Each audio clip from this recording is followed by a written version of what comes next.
Ladies and gentlemen, welcome back to another rendition of J News Japan. Tonight we're talking night 5 of the New Japan Cup, the beginning of round 2. Let's get into it. Let's do the hot start just like the first match started.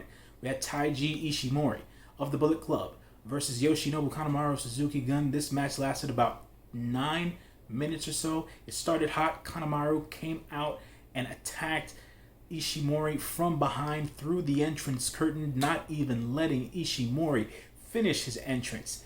Got him to the ringside. The bell rings. Kanemaru had the upper hand the majority of this match. This match was built up to be a comeback win from Taiji Ishimori, and that's exactly what it was. Ishimori finally built up enough strength and mustered enough offense to hit the Bloody Cross and get the win as Taiji Ishimori goes on to the quarterfinals. Match 2 had Elder Statesman Togi Makabe versus Tomohiro Ishii of Chaos fame. This match lasted about 14 minutes or so. Tomohiro Ishii and Makabe went back and forth here.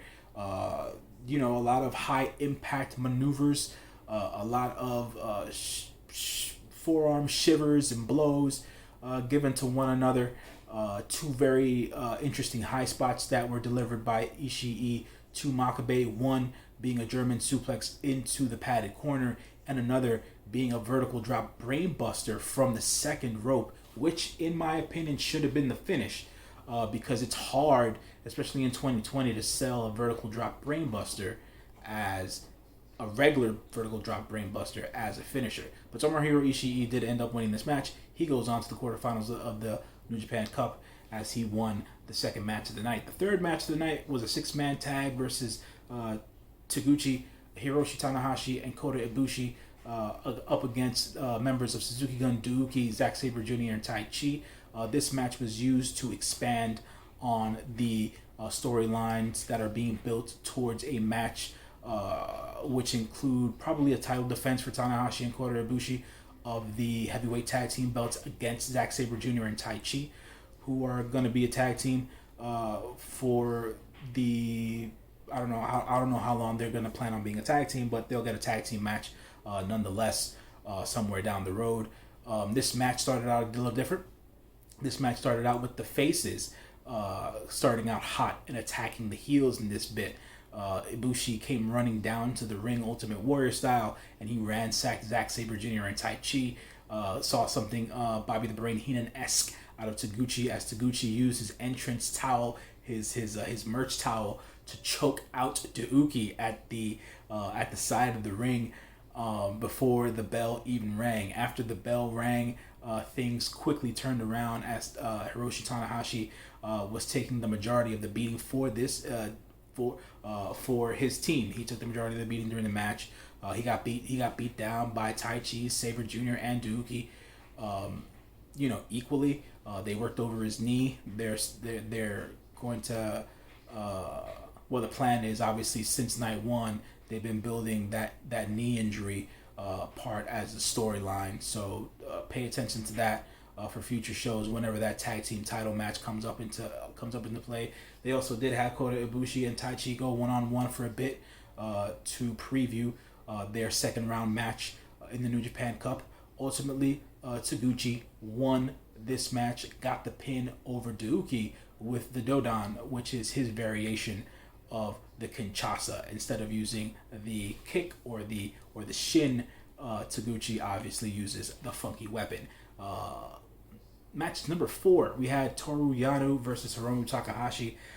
This was sold, was billed as a comedy match. That's exactly what it was, but it was highly entertaining. I usually don't do much laughing during comedy matches just because I understand what they're for. I understand the setup and stuff like that, and a lot of the stuff is usually hokey. But in this case, this match was hilarious to me. I did laugh out loud quite a few times during this match. Hiromu Takahashi's entrance was hilarious to me. He came down with what seemed to be a climber's helmet or a construction worker's hard hat, some sort of safety covering for his luscious locks, his hair, which he was trying to protect from Toreano, who's been obsessed with cutting off a lock of his hair. Toreano at the beginning of the match was patted down by referee Marty Asami. Checked all the facets just to make sure he was clean. Marty Asami didn't find anything, and then once the bell rings, you see Toreano with one of the pair of hair clippers that he got out of his pants and stuff like that. But that was a dead pair because it had no life, it had no charge, it had no battery, and stuff like that. But he did have a second pair and a pair of scissors in his pants as well, which was used later on in the match.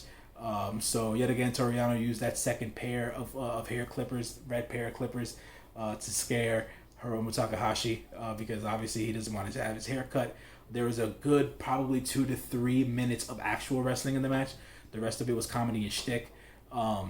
Eventually, like I said, Yano had a pair of scissors. Yano had those pair of scissors, and he actually cut a lock of Hiromu Takahashi's hair while he was tied together, foot on foot, to Young Lion Yota Tsuji.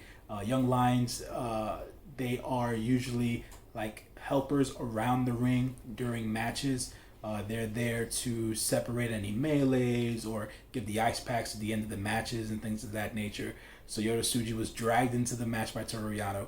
Toreano kicked open this plastic bin that was under the actual New Japan Cup trophy, and there was like a bunch of medical tape in there, and he took one of the rolls of medical tape and he wrapped around Yota Tsuji's left foot to Hiromu Takahashi's right foot, and he strapped them together, and he got Hiromu down long enough to cut off a piece or a lock of Hiromu's hair. Hiromu was irritated and so fired up that he was able to conjure up Yota Tsuji with him and attack Toreano to the back, to the mezzanine. In the mezzanine, the elevator bank was clearly seen. I thought, man, that's a precursor to something. And Hiromu Takahashi took some tape with him to the mezzanine. He got Yano down, beat down enough to where he was able to tie or strap his hands together with that tape in this position. He strapped his wrists together with tape, and then he taped his eyes shut.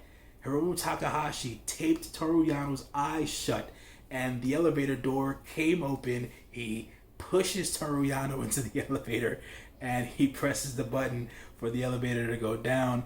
The camera catches the elevator starting to go down. Takahashi then lifts up Yota Tsuji with him, and they walk as quickly as they can to the ring to beat the 20 count. They eventually beat the 20 count, and Hiromu Takahashi wins his match via countouts due to Yano not being able to respond to the 20 count, and he got all the way down to the first floor in the elevator. Last match of the night was Kazuchika Okada, the Rainmaker, who is obviously one of the crowd favorites, up against one of the New Japan dads, Yuji Nagada, the legend himself. This match lasted about 20 minutes, like most of the main events do in the rounds of the New Japan Cup. What can I say about this match? It was evenly fought. No one guy looked better than the other, I would want to say. I think Okada made Nagada look good in this match. Nagada made Okada look good. They went strong style, blow for blow type deal throughout certain parts of the match. Nothing fancy out of anybody here. There was a certain spot where Nagada got a super exploder suplex off the top rope off onto Okada, which I thought, man, that's crazy. That's something, man. You know what I'm saying? I thought that could have been the end of the match there, but obviously Okada kicked out. And Yuji Nagata also hit a backdrop driver, not a Saitoplex, a backdrop driver on Okada, as well as we all know, or if you don't know, Okada has had issues with his neck throughout the years. So that was an important play that was also put into the match. But overall, the results was as expected. Kazuchika Okada won this match yet again using his modified version of the Cobra Clutch. He was able to put it on to Nagata and Okada, and Nagata faded. And faded the first time it was applied, and the second time it was applied, I believe, even though it wasn't in shot of camera, I believe Nagata tapped out to the Cobra Clutch. So that is the end of night 5, the beginning of round 2 for the New Japan Cup. Coming up, we have more second round matches coming up for the New Japan Cup on July 1st. Let me round those matches out for you. The matches that are going to happen on July 1st go as follow. We have Taiji going up against Kota Ibushi on July 1st. We also have Sanada against Sho. And then we also have Yoshihashi versus Bushi. And then the main event of the night, we will have Evil versus Hiroki Goto. Those are the matches, the 4 matches that'll take place at night 6, second part of round 2. They'll probably stick in another one of those multi-man tag team matches in there as well. So look forward to that on July 1st. As for now, this has been me, your good brother, J News, letting you know. And as always, be well, be good to one another, and stay safe out there. Stay wrestling fans, y'all. I'm tired. I'm out. Peace.